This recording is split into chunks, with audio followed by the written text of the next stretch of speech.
আসসালামু আলাইকুম এভরিওয়ান। আজকে এগ পাস্তার রেসিপিটা আপনাদের সাথে শেয়ার করছি। এই এগ পাস্তাটা তৈরি করাটা যেমন সহজ, তেমনি উপকরণও অনেক কম লাগে আর খেতে অনেক মজার। তাহলে ভিডিওটি দেখে নেওয়া যাক। এগ পাস্তা তৈরি করার জন্য প্রথমে আমি পাস্তাটা সিদ্ধ করে নিব, যার জন্য একটা সসপ্যানের মধ্যে পর্যাপ্ত পরিমাণ পানি দিয়ে চুলার জালটা হাই আঁচে রেখে পানিতে একটা বলক উঠিয়ে নিলাম। তারপর পানির মধ্যে স্বাদ অনুযায়ী লবণ, 1 টেবিল চামচ তেল আর দিয়ে দিলাম প্রায় 2 কাপের মতো পাস্তার শেপটা নিজেদের পছন্দ মতো নেওয়া যাবে। এখন পাস্তাটাকে আমি সিদ্ধ করে নিব। মাঝে 1 থেকে 2 বার পাস্তাটাকে নেড়ে দিতে হবে যাতে নিচ থেকে লেগে না যায়।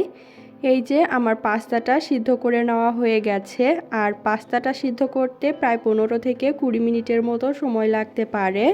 এখন পাস্তাটাকে একটা ছাঁকনির মধ্যে নিয়ে পানিটা ঝরিয়ে ওপর থেকে ঠান্ডা পানি দিয়ে পাস্তাটাকে ধুয়ে একপাশে রেখে দিচ্ছি।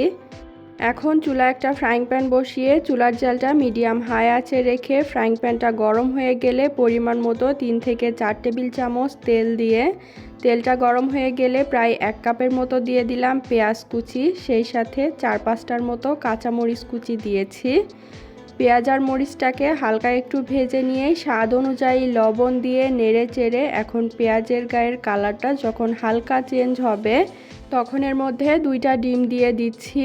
আপনারা যদি ডিমটা বেশি দিতে চান সেক্ষেত্রে বাড়িয়ে 3টা অথবা 4টাও দেওয়া যাবে। এখন ডিমটাকে নেড়ে চেড়ে মিশিয়ে দিচ্ছি।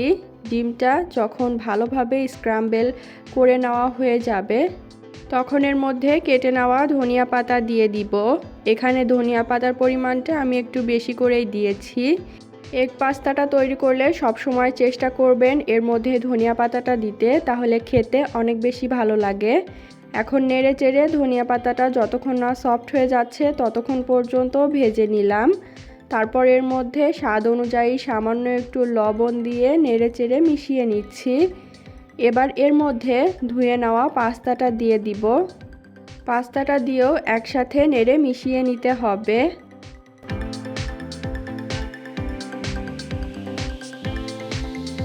তারপর সবশেষ এর মধ্যে দিয়ে দিব টেস্ট মেকার। এই টেস্ট মেকারটা পাস্তার মধ্যে ছিল, তাই 1 প্যাকেট টেস্ট মেকার আমি পাস্তার মধ্যে দিয়ে দিলাম। টেস্ট মেকারটা দেওয়ার পরে এখন এই পাস্তাটাকে আমি আরও 5 থেকে 6 মিনিট একটানা নাড়াচাড়া করে নিচ্ছি। এই তো তৈরি হয়ে গেল খুবই মজাদার স্বাদের এগ পাস্তা। এখন আমি চুলার জালটা বন্ধ করে দিব আর এই এগ পাস্তাটা একটা বাটিতে পরিবেশন করে নিচ্ছি।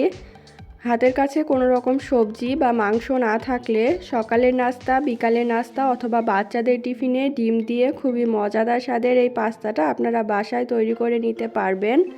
আজ এ পর্যন্তই। ভিডিওটা ভালো লাগলে অবশ্যই চ্যানেলটাকে সাবস্ক্রাইব এবং পেজটাকে ফলো করে দিবেন আর ভিডিওতে একটা লাইক দিয়ে দিবেন। আল্লাহ হাফেজ।